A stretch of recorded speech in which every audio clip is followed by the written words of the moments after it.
face this great country, and that's what our forefathers did to, preserve our rights. So I would not be in favor.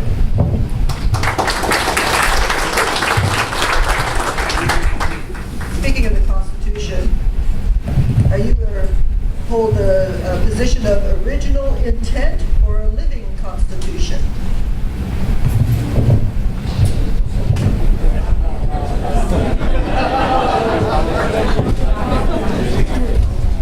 Well, if I understand the question correctly, I would go with the living Constitution. It's something that beats in our hearts, and I think that's what I would go for. I'm for that.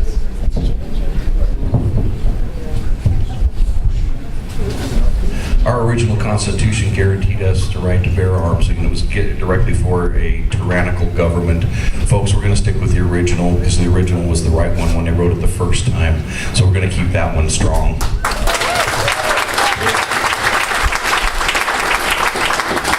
I do believe in the original Constitution. I think that where the problem, the intent, the problem comes into it and when situations come up that have to be interpreted against the Constitution. And that's where a lot of the uncertainty, that's where a lot of the problems arise when new situations develop over the years and you have to apply that back against the Constitution. I think that's where the problems arise, but I always believed in the original intent.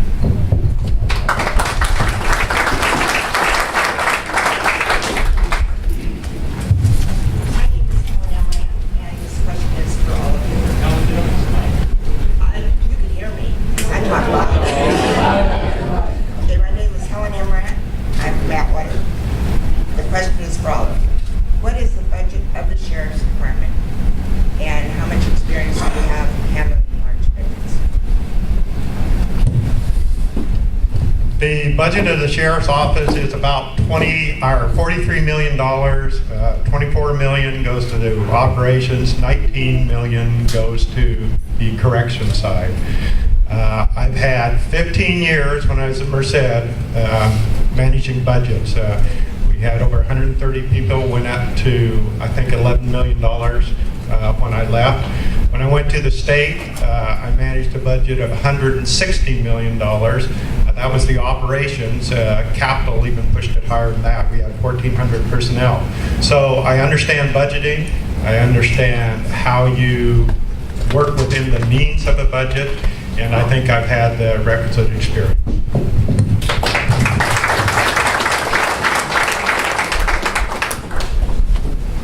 The stats are there with the numbers that we're talking with, and as far as personally managing that large of a budget, no, but I was in charge of a couple divisions at the Sheriff's Office. The budget is, okay, you throw the numbers out there, what you gotta remember, our budget is just like what we have at home. If you don't have the money, you can't spend it. I don't care if you have $40 or $40 million. The bottom line is it's all math. If you don't have the money, you can't spend it. And if you need to move some things around to place money in different areas, and that's what you got to do. Right now, we've got a tremendous amount of resources that need to be redirected. So having the budget, just simple math, you're taking care of it. So no, I don't have the large number experience, but I do have experience with a budget, and I'm staying above ground myself.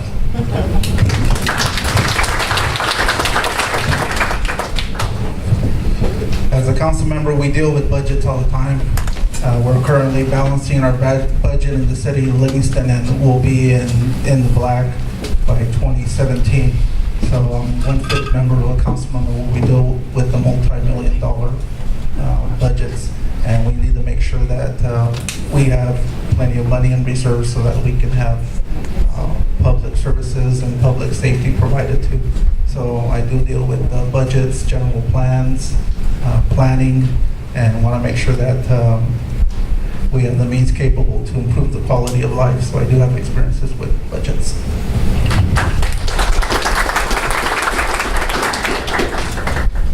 Gentlemen, this question is for all three candidates for office. As you're aware, there's been some recent court decisions pertaining to CCWs in terms of asking for various reasons as to why the applicant is asking for the CCW. Some sheriffs, of course, are in California, abiding by the court decisions. If you're elected sheriff, what is going to be your approach on CCWs in this county? And please be specific as to whether or not you're going to ask for reasons in regards to CCWs.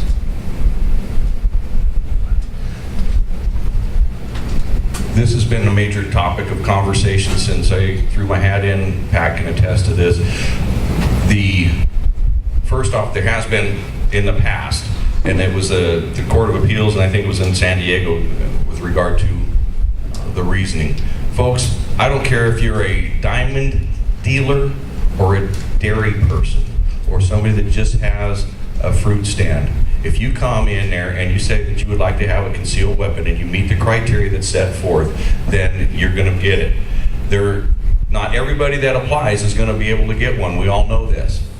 Okay, there'll be a background check and so on, but there's going to be nothing added to that. Once you've completed all the required paperwork, the background, and everything that goes with that, then as time allows, permits will be issued.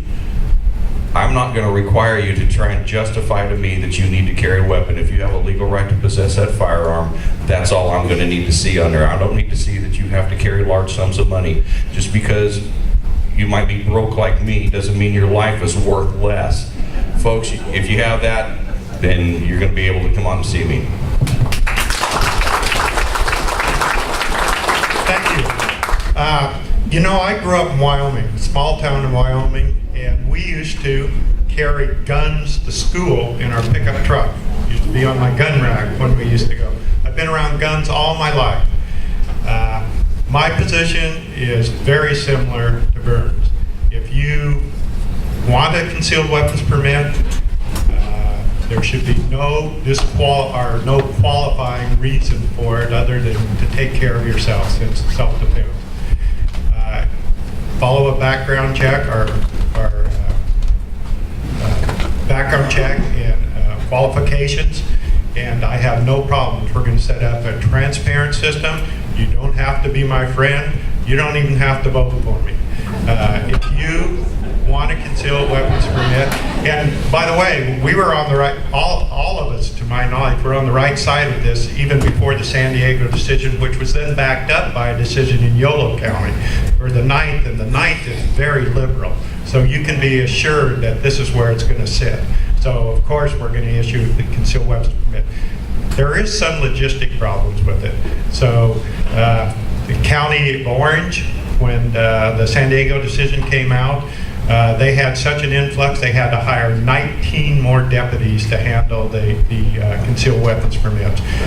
We're not going to have that luxury, so we're going to get them issued, whether we have to use retired deputies to do it or part-time deputies, but we're going to get those permits out to you.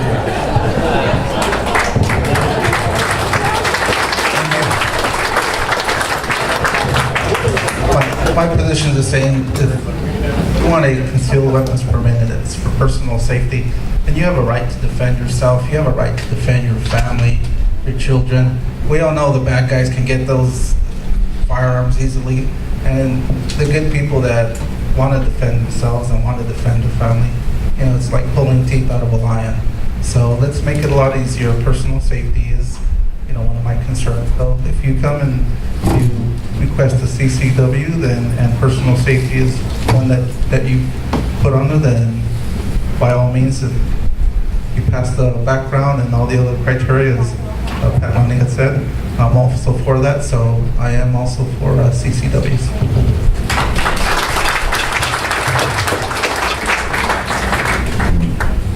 A number of years ago, gun shows were eliminated in Merced County. What's your position on gun shows? That's for all of you.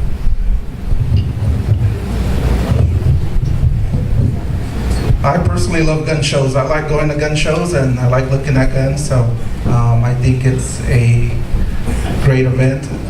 I would not exclude or try and stop people from putting on gun shows. So I think it's a nice event, and if you want to go and the gun shows and purchase a gun, and by all means, that's our Second Amendment right. So I do attend gun shows, and I like going to gun shows myself.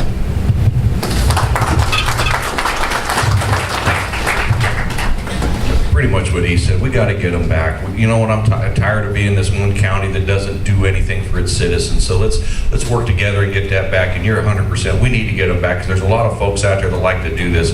And again, the criteria is set forth when you buy the guns at a gun show or go to the gun shop. It's the same criteria.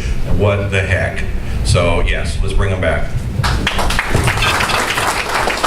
Agreed, I see no problem with it. In fact, when I was at the state, we used to have a firearms unit that went around the state looking at gun shows. And the one thing I can tell you is we never had any problems at gun shows because people were armed. And so I don't think we're going to have a problem with that.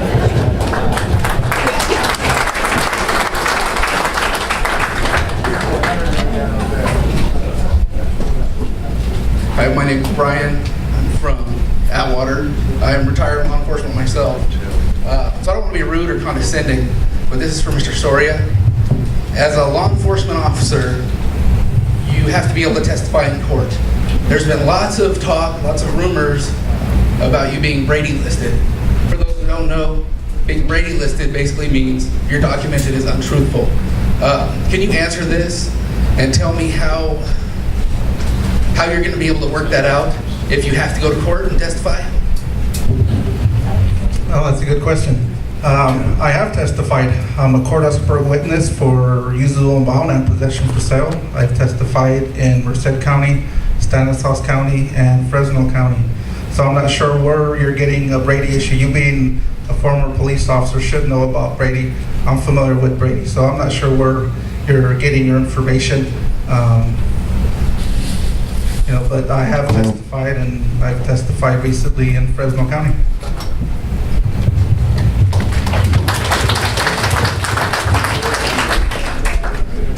I'm sorry, this is a red herring question, but I've been hearing it, so I'll ask it. Any of you guys planning on being a one-term sheriff?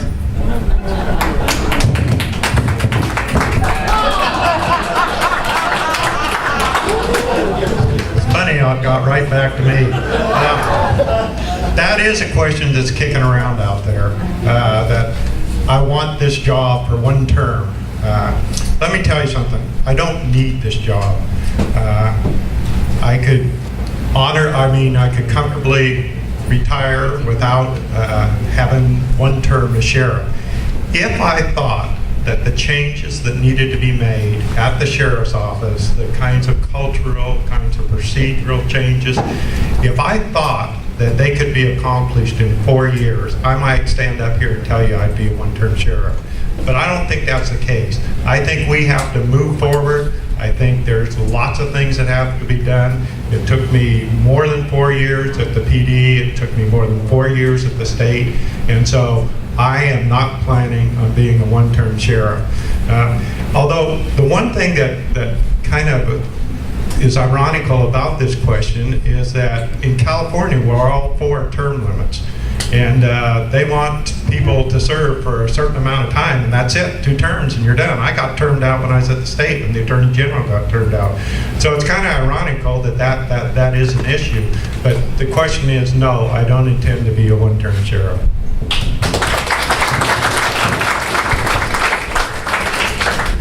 You guys may have guessed, Pat and I are friends, been friends for a long time, and I just love him.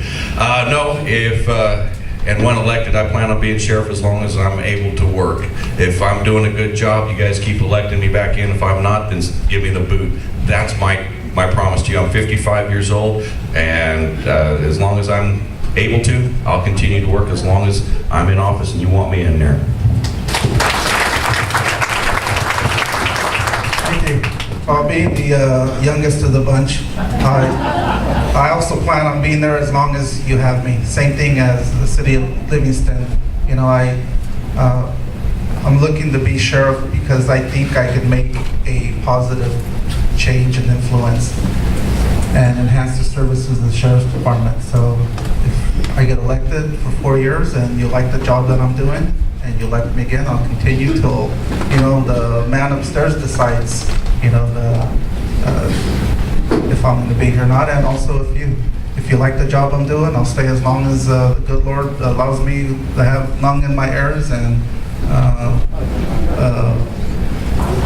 a brain to make good decisions and decisions from the heart.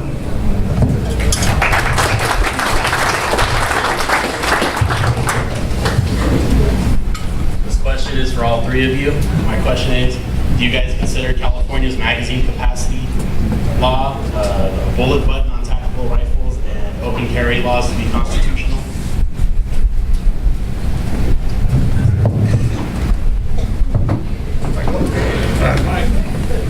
Well, I don't think putting a cap on magazine makes a difference. Going back into law enforcement when we were trained as an officer,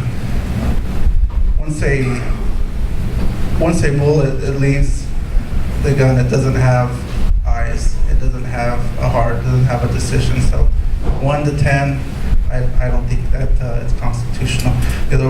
We had laws before that putting 10 rounds. I don't think it's going to make a big difference. I think we should go back to the other way. And I was in Arizona a couple of years ago, and I walked into McDonald's, and there's a gentleman with the cowboy hat, and he had his firearm exposed, and I'm like, whoa, what's going on here? And I come to realize that Arizona, you could walk around with your gun exposed, your firearm exposed. So I would like to see that here in California. I bet there'd be a lot less problems if you walk into McDonald's and everybody has a gun strapped to their head. So I would love to see that here. We have too many rules here in California. The idea of capping the amount on a magazine, the open carry, and now with the state of California wanting to stamp a serial number into each little bullet as it's fired, really, come on. Let's get back to the basics, folks, and it's like Jim said, let's quit squeezing what they're saying. Oh, you still have the right to own and possess a firearm, but we're going to tell you you can't have this magazine. Oh, and only if you're a copper you can have one that is more than 10 rounds, and only if. Well, folks, we got to stop doing that. And I find it funny that we got a person out of San Francisco, Barbara Boxer, says that she can have a gun permit, but you can't. Come on. So to sum it up on that one question, it was a three-parter. The answer is let's do away with those regulations. And the only thing I don't, full auto, no, but semi-auto, let's send a lot of lead down range.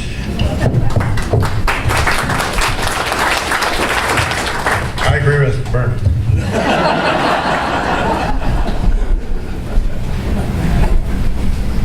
The problem is those regulations don't work.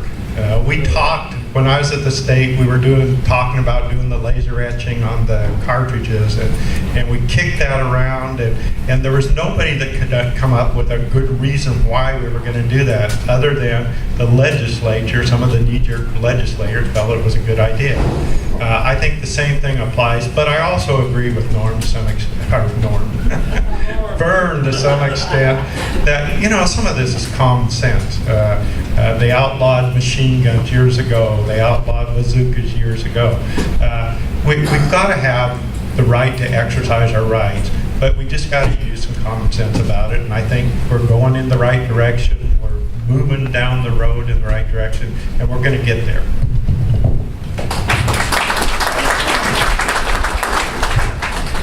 How's it going, gentlemen? Appreciate you guys coming out to take questions.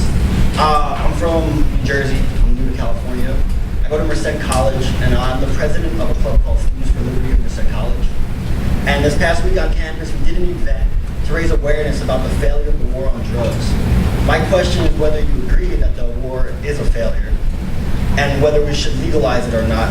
Because I believe that the legalization of drugs, the prohibition of drugs, does nothing but create a black market and put money into the hands of gangs and cartels. How do you feel about the war on drugs?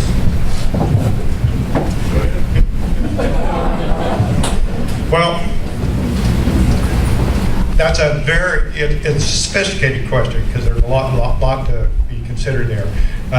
First of all, I have never liked the term war on drugs. It doesn't really describe what's going on. I know one thing, we do not want to become a narco state. And you just look south of the border where some of the regulations or laws are either ignored or non-existent, and you have that kind of influence. I think that we need to control narcotics and drugs.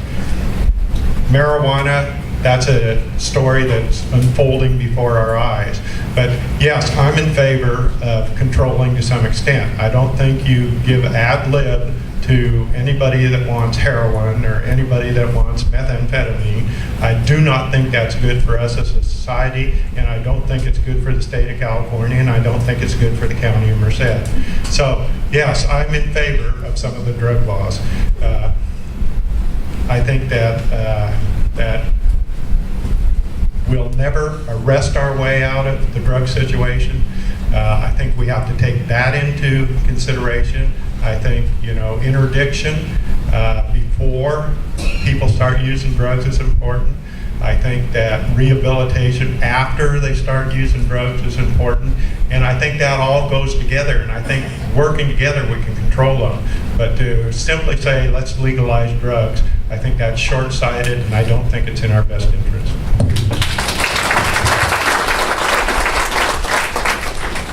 I agree with that. I think that the drugs / medication should only be used to try and help heal somebody.